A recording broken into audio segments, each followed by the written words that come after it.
This is what happened during the time of Xerxes. The Xerxes who ruled over 127 provinces, stretching from India to Kush. At that time, King Xerxes reigned from his royal throne in the citadel of Susa. And in the third year of his reign, he gave a banquet for all his nobles and officers, the military leaders of Persia and Media, the princes, and the nobles of the provinces were present. For a full 180 days, he displayed the vast wealth of his kingdom and the splendor and glory of his majesty. When these days were over, the king gave a banquet lasting 7 days in the enclosed garden of the king's palace for all the people from the least to the greatest, who were in the citadel of Susa.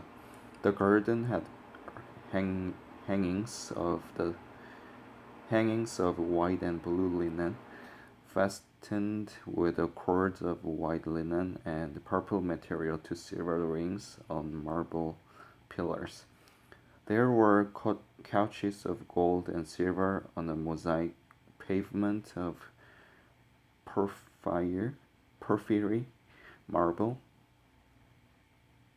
mother of pearl and other costly stones. Wine was served in goblets of gold, each one different from the other, and the royal wine was abundant, in keeping with the king's liberality.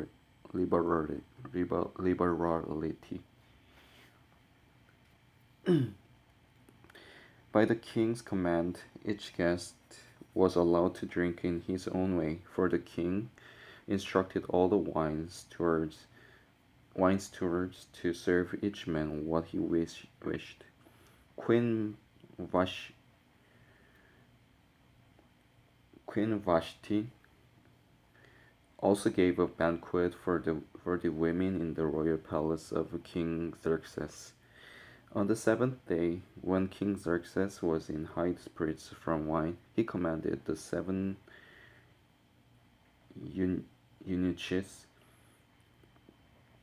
who served him, Mihuman, Biztha, Harbona, Bigtha, Abagtha, Zethar, and Carcass, to bring before him Queen Vashti, wearing her royal crown, in order to display her beauty to the people and nobles, for she was lovely to look at. But when the attendants delivered the king's command, Queen Vashti refused to come. Then the king became furious and burned with anger.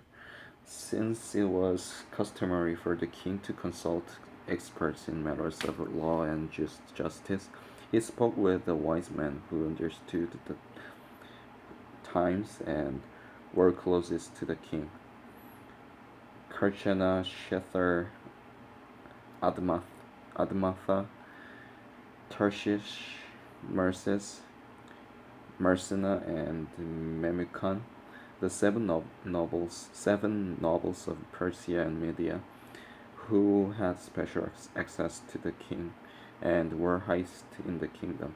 According to law, what must be done to Queen Vashti? He asked.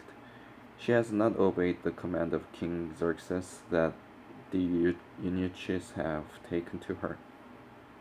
Then Memucan replied in the presence of the king and the nobles, Queen Vashti has done wrong not only against the king but also against all the nobles and the peoples of all the provinces of King Xerxes. For the queen's conduct will come known to all the women, and so they will despise their husbands and say, King Xerxes commanded Queen Vashti to be brought before him, but she would not come.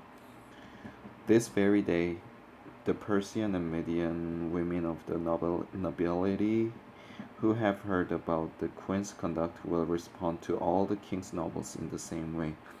There will be no end of disrespect and discord.